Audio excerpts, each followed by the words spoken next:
Hello and welcome to this episode of the Be Free podcast. So this week I just did a little poll on my Instagram and asked you guys what would you like me to share? And first person had said overcoming low mood. So any tools, tips, tricks for supporting you with that.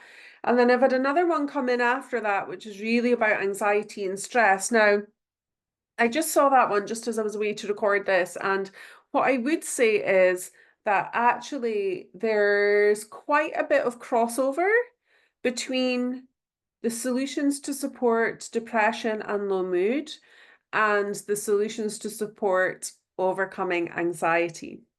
Um, so what I would say or jump in before I kick off is that I am not a medical professional. I am not medically trained. I am sharing purely from personal experience, the experience as a therapist and a coach and a healer. So do please seek professional help if you feel that you are currently unable to cope with your low mood. Speak to a doctor. There's a number of charities that you can reach out to, and I will pop some links in the show notes of this so you can go and do that if you feel that some of the solutions I'm sharing, like if they just feel like there's nothing working and you don't know where to turn, or even if you just want to chat to someone about your experiences. So what I would say is, well done to the person that reached out asking for this, because I know many people, myself included, will have experienced periods of low mood, whether that be diagnosed depression or struggling with low mood. And regardless of whether you have a professional diagnosis or you're experiencing low mood, and I'll come on to different reasons and things, but whatever your reason, hopefully today will support you and know that you are not alone. The next thing I want to say is you cannot just mindset yourself out of the situation. So low mood tends to be a mixture of mental health things, physical health, physiological, emotional, and we're going to go through a number of different things that are going to help you with each of those areas. But if you're just thinking, oh God, snap out of it, Susie, like get your shit together. Like, what have you got to be sad for? I've had all those thoughts, right? It's not going to work. It really is not going to work. I was literally speaking to my husband the other night. I used to get really bad anxiety, and this is what I was saying about the crossover at the start of my perimenopausal journey, whereby I'd like get palpitations at bedtime. I'd feel like I might die in my sleep, and I was having these really irrational thoughts at bedtime about, oh God, oh maybe I'll just, fall asleep and die, and then I've had a good life, all these kind of things. And my husband was like, oh my God, like I cannot even begin to imagine like just thinking that every night. And I'm like, yeah, but it's not, you can't imagine and you can't logic yourself out of that situation. You can't just think, oh no, you're fine, you're gonna be okay. Like it doesn't work when you are in that vibration, that really low vibration of low mood and depression, to mindset yourself out of it. So the first thing I would do is just do like a little bit of a life audit. You can maybe have a little bit of a journal and just check in with yourself. Like, what has been going on in your life? Like, has there been some challenging stuff? Have you felt depleted? There's a number of life things that go on, from grief and loss to redundancy to, relationship issues, to a whole host of different things that may have built up to this moment. Maybe it's hormonal related, but spend a little bit of time just getting to know your low mood or depression. So take some time. What has been going on in my life? Oh my gosh, actually, that has been a really stressful period. This has happened. Da da da da da. get it all out of your head and onto paper. And, you know, if it helps to speak to somebody about that, then please do reach out to someone about that. But it can be quite a great practice just for yourself, just to spend a little bit of time with your journal or a bit of paper, and just see if you can begin to think about, is there a root cause? Now, what I would say is, when I experienced depression a number of years ago, there wasn't the underlying thing for me was not something terrible had happened, that I didn't have money, that da da da da da. It was none of those things. Okay? It was a whole host of micro things, right? Things like my diet, things like lack of boundaries, things like people pleasing, things like not doing enough things that bring me joy. Like there was a whole host of different things. So there may be something that has caused it. There may be, as I say, it could be hormonal. There could be a whole host of different things. Now, what I would say, and I'm not going to go like too much into everything I'm going to be covering. I'm doing a live on Tuesday evening, and this is absolutely free. So if you're listening to this before Tuesday, the 23rd of July, I'll pop the link below, sign up to my live training, and I will send you the replay. And I'm going to take you through this live experience that's going to help you get to know your moods and emotions better, and how, like, why you're maybe stuck where you are, and how you can begin to shift out of that energy and space. So I would say, like, I don't know, maybe all of my work, I'm just thinking there, like I was waiting to try and come out with some kind of stat, maybe all of my work now revolves around working with my client's vibration. Okay, so each mood, emotion carries a frequency. And when we are stuck in that space of depression, we are stuck in this baseline frequency of depression. There may be moments where you like experience a little bit of joy or happiness, right? And then you revert back, because that's where your baseline is. And I'm going to cover more on that. So if you want to find out more about that, join me on Tuesday. I don't want to take up too much time in the podcast about that, but I want you to know that I am here offering that free deeper dive on Tuesday evening. Okay, so my first book, which was called Be Free, if you're on YouTube, you shall see it. There you go. And the book Be Free is a holistic guide to freedom from stress and low mood for life. Now, the 10 steps, the 10 key areas within this book are the 10 key areas that I would advise you to explore and look at when you're looking to overcome low mood. And I'm going to go through those with you. And then once I do that, I'm going to speak about some essential oils, some herbs, some natural solutions that you can also use just to boost yourself.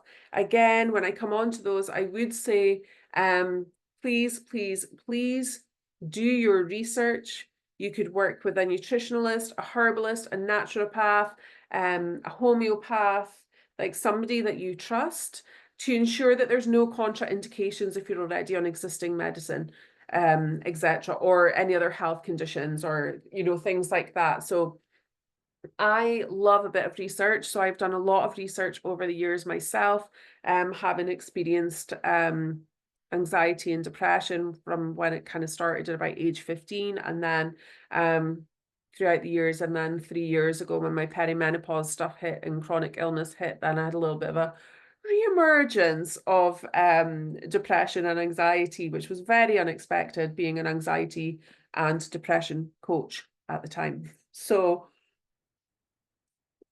I have this new depth and level to my teachings, my sharings, my learnings. So as well as my book, I'm going to add on some additional things that might support you. So basically, the 10 key areas, the first one is mindset. And as I said, you can't just mindset your way out of depression. You need to have this holistic view of all these areas of your life, all these different moving parts. You know, it's not just one thing that's going to change everything. It's like creating a lifestyle, creating a body which is more harmonious, where depression and low mood can no longer reside as your main emotion, because I'm saying as your main emotion because you may experience low mood at other times, like when it's you know like would be normal to experience low mood, as I said, like grief or loss or something, like that's 100% normal to experience low mood at those times. But what's not normal, or I don't really like using the word normal, but I don't want anyone to think it is normal to be depressed all the time, because there are so many solutions out there. And if you have not found that solutions yet, keep searching. Do not give up. Okay. So mindset, we're really needing to rewire and reprogram our mind. So we're stuck in this negative loop of low mood. Okay. It's hard to think positively when you're depressed, you're low, you're tired, you're fatigued, you're all those things. So we need to begin to retrain our mind, and we can do that in many ways, through things such as like a gratitude practice can be really, really powerful. Just recognizing your successes and celebrating them, because we need to start showing the brain, oh, actually, there is good stuff going on. Oh, yeah, actually, this happened. Oh, yeah, like we need to reprogram the brain to start looking and seeking for the good. The next thing, chapter 2 of my book is about protecting yourself from negativity. So look at the environments you're surrounding yourself with. You know, who are you in contact with? What are their moods and emotions like? What is the environment like at your work, for example? What is the environment with your relationship, with your parents, with your friends, with, you know, where you're situated? Because all of this will have an effect on your body energetically and your mind and emotions. So pay attention to that, and wherever you can, protect yourself from that. Protect yourself from, like, and I don't mean this to like toxic positivity, in a way of toxic positivity.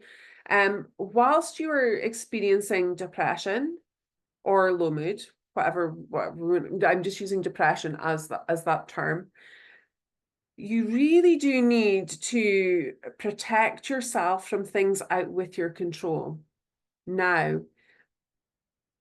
watching the news, watching harrowing things on social media.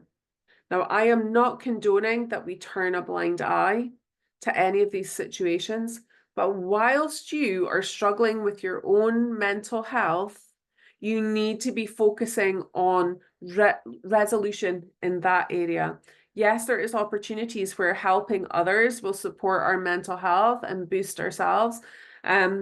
But I would urge you to really limit and protect yourself from negativity and people around you. You will become more and more aware of the conversations around you, and how negative they are.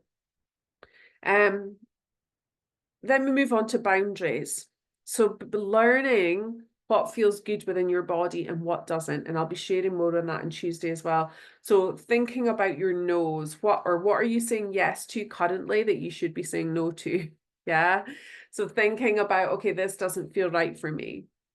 Tuning in, having the boundaries, not taking on too much, not taking on other people's stuff.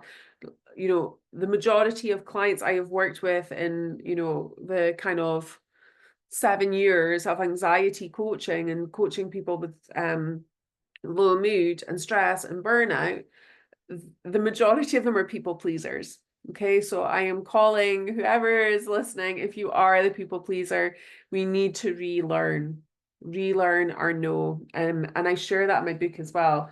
So, I mean, I will continue going through these, but my book is like $12.95 on Amazon or something. I think it is. I haven't actually looked recently. I don't go and read the reviews anymore. I stay away. But you know, go check that out to support yourself, because it covers all these things in depth in a really easy, palatable way to kind of work through it. Next up, food and nutrition. So 90% of our serotonin is produced in our gut, right? And our serotonin is our feel-good hormone. You know, that chemicals are there to help boost our mood. When our serotonin is low, We can feel a lot of anti-anxiety and depression medication is serotonin based, but we can do what we can to support our gut. So again, if you have suffered from IBS or Crohn's or any kind of gut disorder or a tummy bug or anything like that, it's likely that your gut environment isn't too happy. Okay, so you want to do what you can to support that. Think about the food that you're putting into your gut. Think about using, fermented foods that are going to support your gut. Think about taking a probiotic, limiting caffeine, alcohol, the things that are going to aggravate your gut. And that will all support the production of a harmonious environment and create homeostasis in the body. So you want to create this beautiful, nurturing, compassionate environment for yourself. And we can do that through food and nutrition. Hydration is key. Got my little cups everywhere. But hydration is key as well. Making sure that you are drinking filtered water to support yourself, herbal teas, thinking about things like that as a support mechanism as well. 5, get outside. Getting outside into nature. So this was the one that led me to go and study my forest therapy qualification. I've always been a huge advocate of spending time in nature. However, when I lost my purpose, when my chronic health stuff kicked in like 3 years ago, when all this stuff happened, I say 3 years ago, I should really actually work out when it is, 2 years ago, 3 years ago, whenever that was, one of the only things, and my mood was so dark and so low, I didn't have a purpose. And one of the things that really supported me was just getting into nature, whether that was sitting in my garden, whether that was looking out the window at the trees, sitting underneath trees, hugging trees, going barefoot on the grass. Getting outside will really, really, really support you for so many reasons, scientific reasons and metaphysical reasons and spiritual reasons. So that would be my suggestion. Breath work. So using our breath to energize our body and to relax our body. And you can find some breathwork exercises on my YouTube page. And again, within my book, I give you some examples there of how we can use our breath to support ourselves. Meditation and mindfulness. Again, mindfulness can really support us in moving out of that stressful, low kind of space. Like, maybe I say stressful, like stress is a bit of a different energy to low mood, but can lead to low mood because we tend to burn ourselves out through the release of cortisol into the bloodstream, which then can damage our gut and then flares up a whole host of inflammation and all sorts of different things. So meditation and mindfulness can help manage that stress response, help us feel less reactive, again, create homeostasis within the body, boosts our immune system, boosts our mood, helps rewire the brain. So it actually changes the composition of our brain. So meditation and mindfulness would be very important.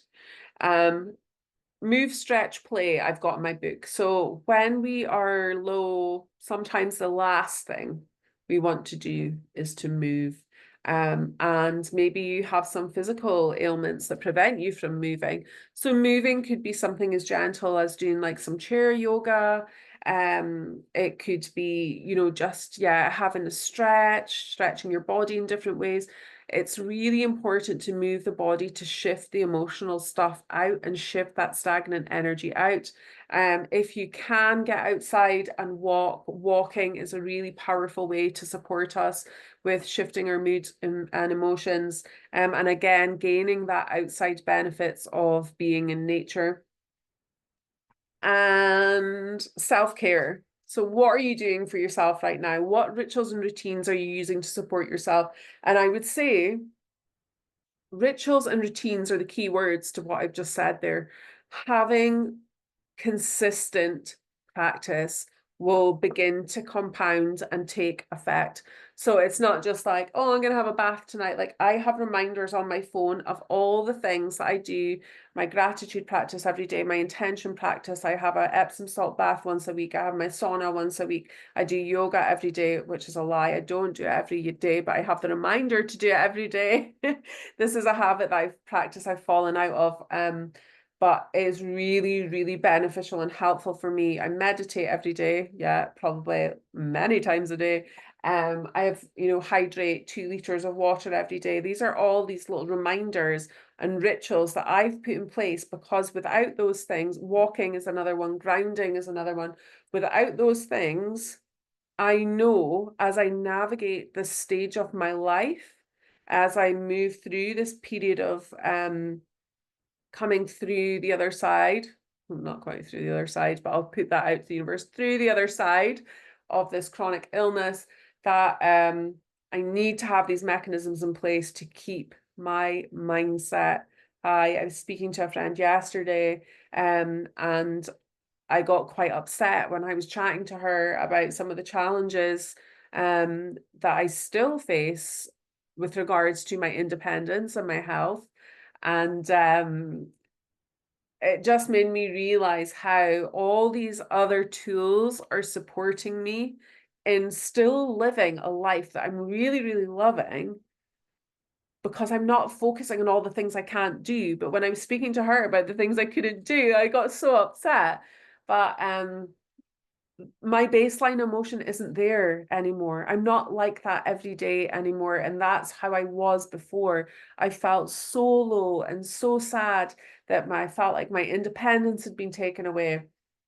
Why was this happening to me as a positive person? All of these thoughts going through my head, but that is no longer my core thoughts, my core beliefs, my baseline frequency. My baseline frequency is so much more content and happy and resilient and positive despite all these things, because of these tools that I'm sharing.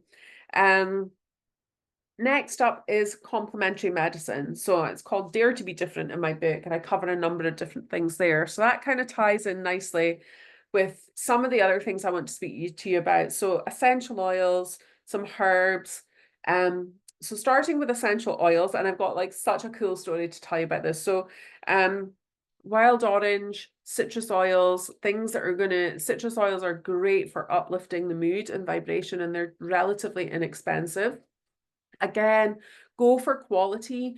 And go for kind of minimum dose, right? So it's not like more is better when it comes to homeopathy, herbs, or essential oils, or flower essences. It's quite the opposite. Okay, so you're wanting the minimum amount for the effect. I can't remember the proper terminology because my brain's perimenopausal, and my omega oils are, they're trying their hardest.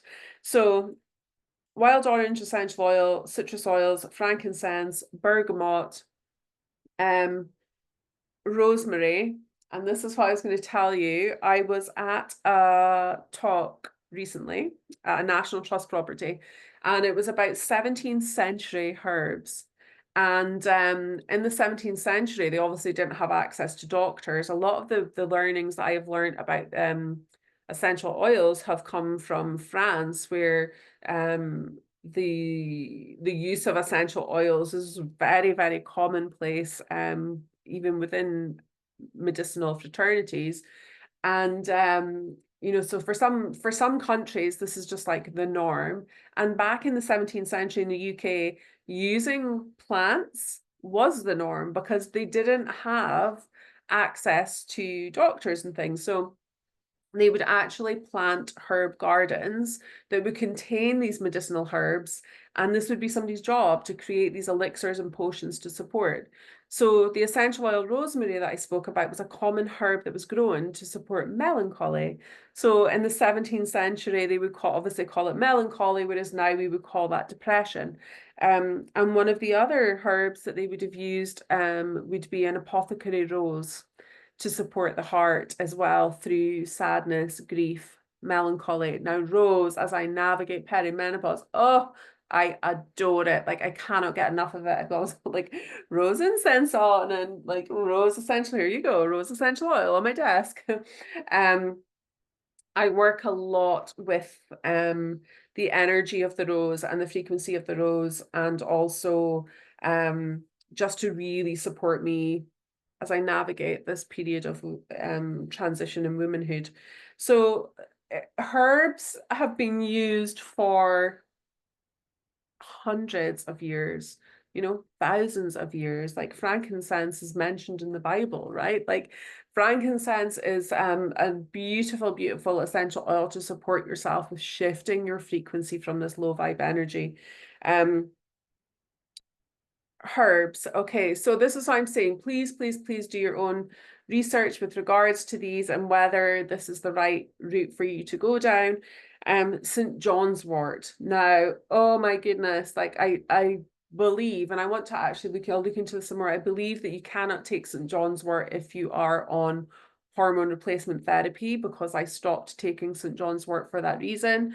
You need to watch with some kind of thyroid medications and things as well. So do your own research with regards to St. John's wort. But St. John's wort is a gloriously powerful herb for depression and anxiety. And I will pop a link to the one that I used to support me. And yeah, it's very, very sad when I had to stop taking it when I started my HRT. So like that is one to look at. Rhodiola is a great one to look at as well. Now, it can be quite energizing herb. So if you are obviously depressed, low, fatigued, it is great for kind of boosting the mood. There is also ashwagandha, which works on the stress response, which is great. That tends to help more like it's not as energizing, so that would probably help more with sleep. And I will pop links to these. Valerian. So valerian is often used for sleep, but it's also good for balancing emotions. So if you're finding that you're experiencing insomnia, valerian is a great choice to use. Vitamin D, if you are not just in Scotland, like everywhere is a bit like, man, like it's summer just now and hello, where's the vitamin D? So vitamin D, definitely 100% take a supplement over winter if you're in the northern hemisphere. It's a vitamin that many of us are deficient in, especially within the UK. So vitamin D supplementation, amazing. What else have I got written down here?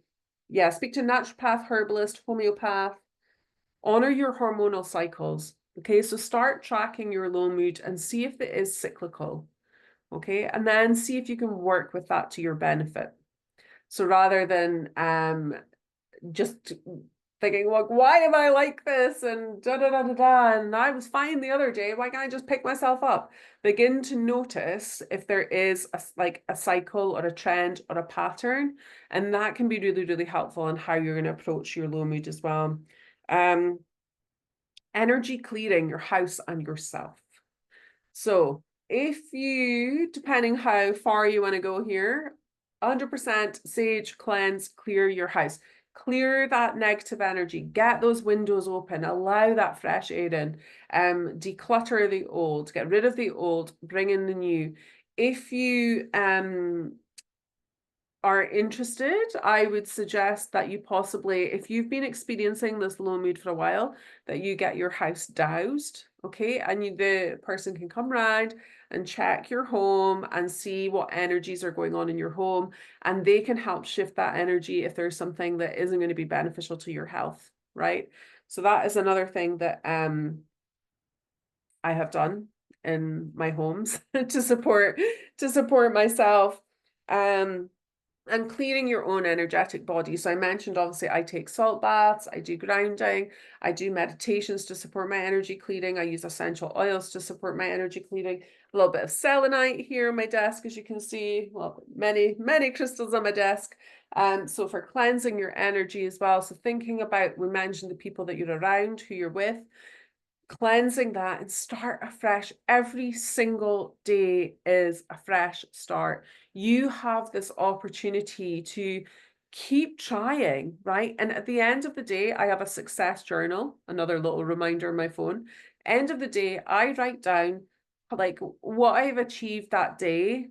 Like this is with regards to my health stuff, like that is good, like is great. Like so yesterday's was like I was out like nearly all the day. I managed to go to Pilates and ride my horse and go for a big walk, and I drove there myself, and like beginning to show yourself like actually I am managing these things. Actually, good stuff is happening. Yeah. So bookend your day with that as well. Celebrate you and just begin to make a plan. If any of this has resonated, like honestly, like make a plan to just start somewhere. Start with one of these things. Start with buying the book. Start with coming for free on Tuesday night and making a little bit of a plan for yourself. Okay, where am I going to start? Is it going to be, you know, buying an essential oil to diffuse in my home or to sniff and inhale simply from the bottle? Like all these things will help begin to shift you out of that baseline frequency and being stuck there the whole time. So I am sending you so much love because I know how freaking hard it is to be in that space. Oh, I feel quite emotional. And take a minute. I just really want you to know that there is hope. Okay? keep keep going. If you want to reach out to me after listening to this or watch this, if there's anything you want to share, share this with a friend who you thinks that needs it, then please do, because like my mission and purpose in life is that no person should have to experience anxiety and depression for the whole of their life. Like there's it's a signal from their body that something is out of alignment. It is not your core state. Our core state is inherently healthy. So we need to create that. So I'm sending you all so much healing vibes, so much love from my heart to yours. I am here if you need anything. And thank you for being here. Bye, my loves.